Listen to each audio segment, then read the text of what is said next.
2016an bat mendilazterketa munduan sartuta egon korrikalari bezala, baina beste aldetik negon oso sartuta, orduan atentzioa dituzin, nire ustez jendeak, nik korrikalari bezala enez punta-puntakoa, baina irutzi zaiten jendeak gauzak nire ikuspegitik zentzuz egiten zitula.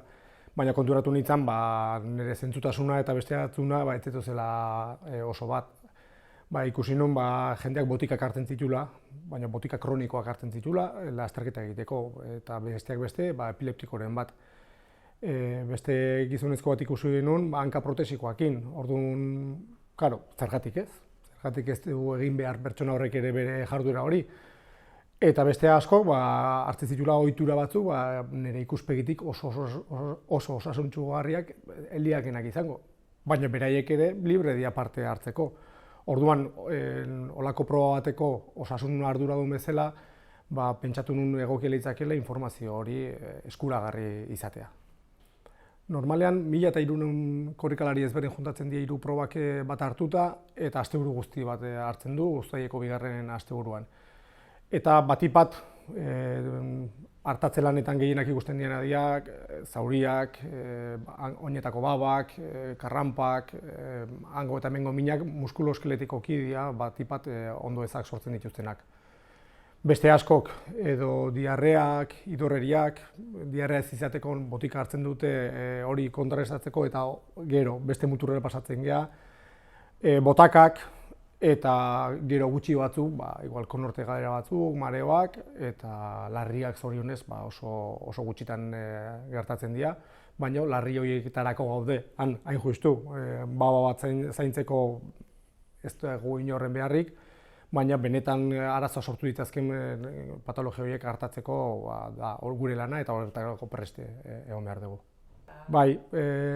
Urtero udaran azken aldian bezala, beroak eta ekaitzak juntatzen dira eta urte hori benetan txarra izan zen.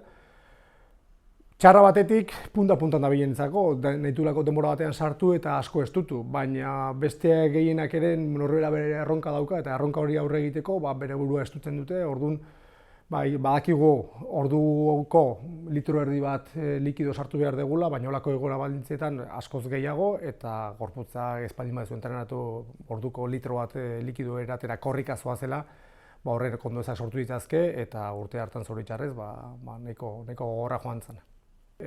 Ikusita zenmotako jende izan zintzeken gure eskutan, mediku agiri berezi bat eskatu genuen, berezia ordu hartan, zorionez gaur egun gero eta zabalduago dago, gure hartatze lanak errestuko dituzten informazioak izatera eta potentzialki gure ustez larrienak izan daitezken, arazoak eman ditazken korrikalarien dortsalak pixkat aurre ikusteko aukera izan dezakegu.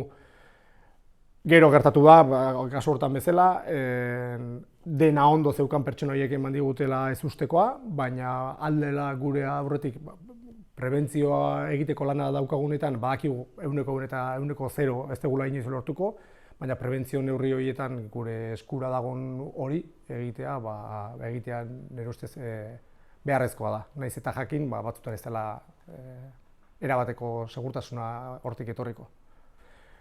Hutsune handienetako bat da, historikoki kirola egiteko emakumeen portzentaia oso bajua izan dela, eta ikerketak askoz bajuagoak. Orduan emakumeen parte hartzea gero eta gorakada handiagoa dauka, eta ikerketak ere ea horrera bideratzen ditugun.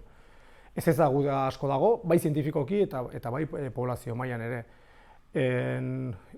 Azkenengo gradu amaierako lan honetan aztertu dugun honetan galdetegi bidez korrikalariekin harremanetan jarri ginen, beraien sintomak zeintzu ziren, entrenamendu ohitura zeintzu ziren, eta ea egokitzen zuten beren planteamentua ziklomestrolaren egunaren arabera. Eta hor ez ezagutza handia dago, eta ikusi da, bai bibliografian adostasun erabateko ez dagoenaren, zikloaren araberako entrenamendu planak egokitzea egokia dela.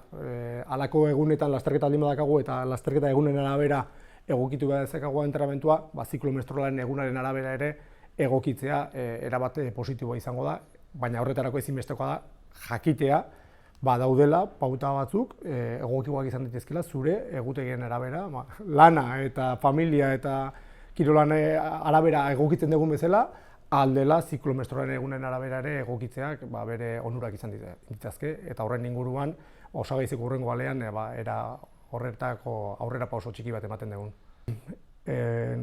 Euskalduna naiz, euskaltzalea, kiroltzalea, medikua, niretzako osagaizek osagai guzti horiek ditu, ezagutza, zientzia ezagutza euskeraz emateko, eta batzutan alperkeriak edo inertziak alde batera uzten gaitun arren, nire ustez ahalegin pixkat egin behar dugu, guk ere gure ale hori aurrera emateko. Ezin dugu etxean, sofa batean hemen bezala zai egon, jendeak guri informazioek hartzeko, norberak bere alea jartzen baldin badu, ondokoak bere alea, denon artean osasuna zientzia euskeraz zabaltzeko indarra egiten badugu, aurrerago iritsiko gara eta urrutigo seguru.